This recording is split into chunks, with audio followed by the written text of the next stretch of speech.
Bismillahirrahmanirrahim. Assalamualaikum warahmatullahi wabarakatuh. Alhamdulillah wassalatu wassalamu ala Rasulillah wa ala alihi wa sahbihi wa man wala.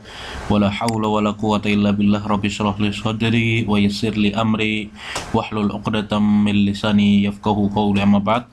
Kaifa halukum? Sabahul khair. Anakku kelas 6A dan 6B, ikhwan dan akhwat yang saya cintai karena Allah.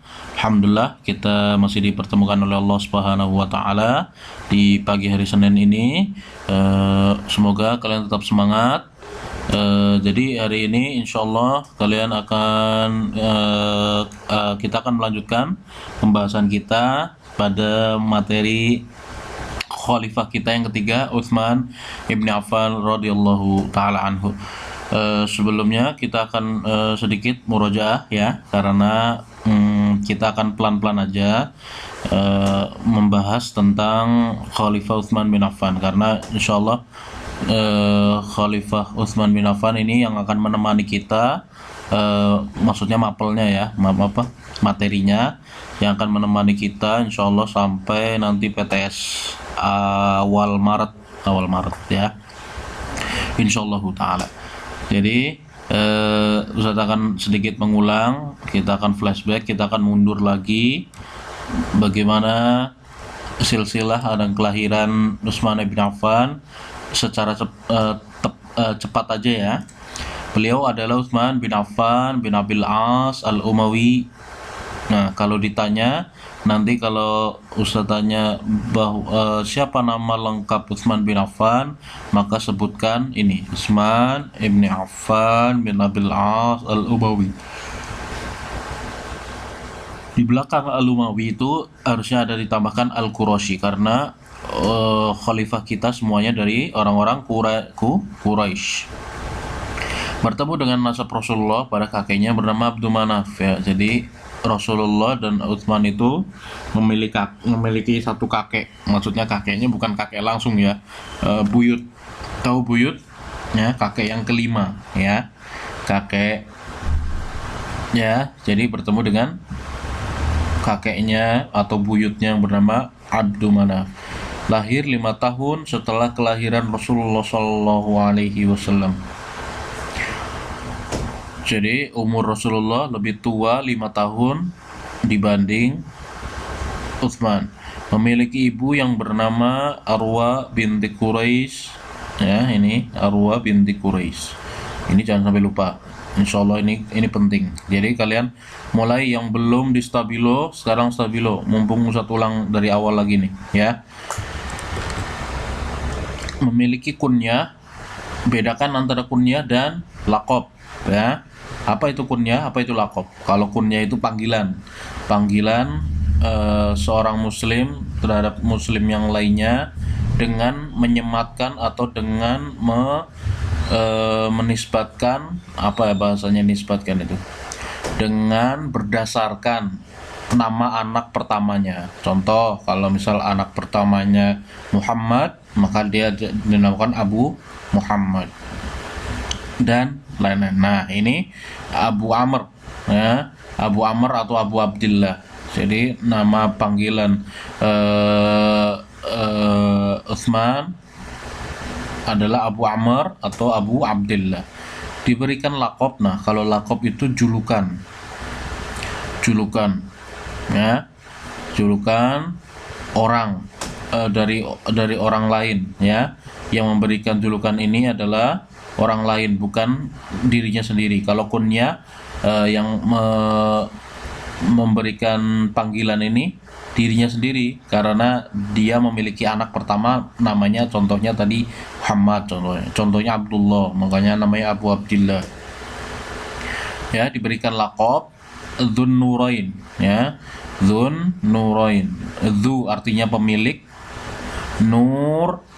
Nurain sebenarnya nur itu cahaya, lalu ditambahkan di belakangnya ya sukun dan nun itu artinya dua, jadinya artinya pemilik dua cahaya ya.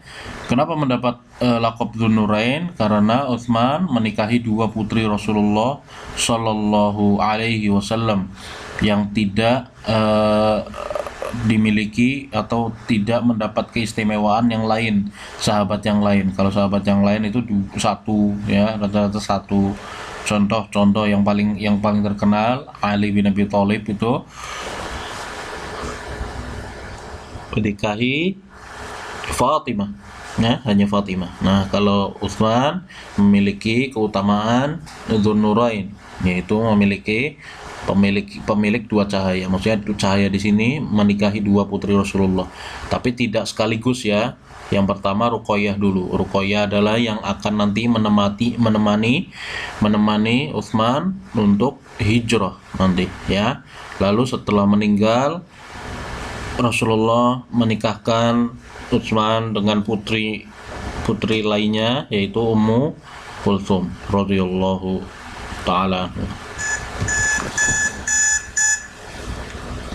Kepribadian ini sifat, ya, sifat. Memiliki sifat pemalu, dermawan, terhormat. Pemalu, tahu pemalu, ya? Ustaz pernah ceritakan bagaimana ketika Rasulullah sedang duduk-duduk, ya, lalu datanglah Abu Bakar. Ketika itu perlu kalian ketahui bahwa kondisi Rasulullah, keadaan Rasulullah sedang duduk dan terlihat betisnya. Kalian tahu betis, ya? Betis itu di atas kaki itu, ya. Ketika Abu Bakar datang, beliau biasa saja. Lalu datanglah sahabat yang kedua, yaitu Umar bin Khattab, dan masih dalam keadaan tersebut, betisnya terlihat. Lalu ketika datang Utsman bin Affan, Rasulullah tiba-tiba menutup betisnya. Ingat, betis itu bukan aurat, ya, karena aurat laki-laki itu adalah lutut ke atas, lutut sampai ke daerah pusar. Nah, sampai Utsman masuk, Rasulullah langsung menutup betisnya. Lalu Abu Bakar dan Utsman bertanya, "Wahai Rasulullah, ketika Abu Bakar datang, kami datang, kenapa engkau tidak menutup betismu? Dan ketika Utsman datang, lalu kenapa engkau menutup betismu?" Rasulullah Shallallahu Alaihi Wasallam bersabda, "Ala astahyi min rajulin istahyi minhul malaikah." Bukankah bagaimana aku tidak malu terhadap orang ini, maksudnya Utsman bin Affan, sedangkan malaikat pun malu terhadapnya. Jadi malaikat pun malu, ya, bukan cuma Rasulullah. Jadi Rasulullah itu dikabarkan oleh malaikat Jibril bahwa para malaikat yang lain itu malu saking pemalunya Utsman bin Affan, ya.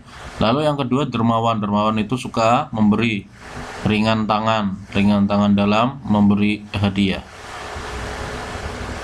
Suatu hari di perang Tabuk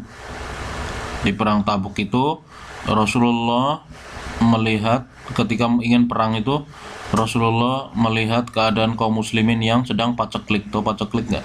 Sedang kesusahan dalam bidang ekonomi, ya, sangat kesusahan. Jadi sedikitnya persediaan makanan, sedikitnya kuda dan lain-lain itu sangat memprihatinkan pada waktu perang Tabuk. Lalu Rasulullah mengabarkan, "Wahai kaum muslimin, siapa saja yang ingin berinfak di jalan Allah, maka baginya pahala yang besar." Ya. Lalu dengan tidak ragu Utsman mengangkat tangannya dan menginfakkan ratusan kuda. Jadi bukan menginfakkan satu, ratusan bahkan ribuan kuda. Kalian bisa cek nanti, coba kalian nanti kalau ada waktu kalian baca-baca, boleh di buku-buku atau di Google, boleh kalian cek bagaimana peran atau infaknya atau sedekahnya Utsman bin Affan, ya. Jadi salah satunya yaitu ketika perang, jadi memberikan pedang, ya, lalu kuda, lalu persediaan makanan untuk para kaum muslimin yang sedang ingin berjihad di jalan Allah Subhanahu wa taala. Oke. Yang ketiga, terhormat karena memang beliau radhiyallahu taala anhu dari kalangan orang kaya, orang pedagang yang sukses. Ayahnya, kakeknya pun sama, ya, jadi sudah terpandang. Nah, untuk kehidupan dan keislaman, Utsman adalah salah satu pedagang yang sukses di Mekah, sudah disebutkan tadi ya. Masuk Islam pada awal-awal tahun lewat tangan Abu Bakar As-Siddiq. Beliau adalah orang yang pertama berhijrah pada dunia Islam menuju Habasyah dengan istrinya tadinya. Ya, tadi Ustaz sudah pernah jelaskan tadi ya. Beliau adalah orang pertama berhijrah pada dunia Islam menuju Habasyah dengan istrinya Ruqayyah radhiyallahu taala. Yang keempat, beliau salah satu sahabat yang tidak mengikuti perang Badar. Ya, kenapa tidak mengikuti perang Badar? Nanti ini ada soalnya loh.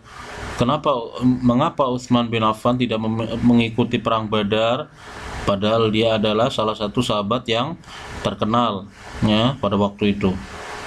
Karena beliau sudah masuk awal-awal Islam dikumandangkan di Mekah. Ya. Lalu kita cukupkan sampai sini. Nah, ini insyaallah ini tidak ada materi baru, Ustadz hanya mengulang. Kenapa Ustadz mengulang?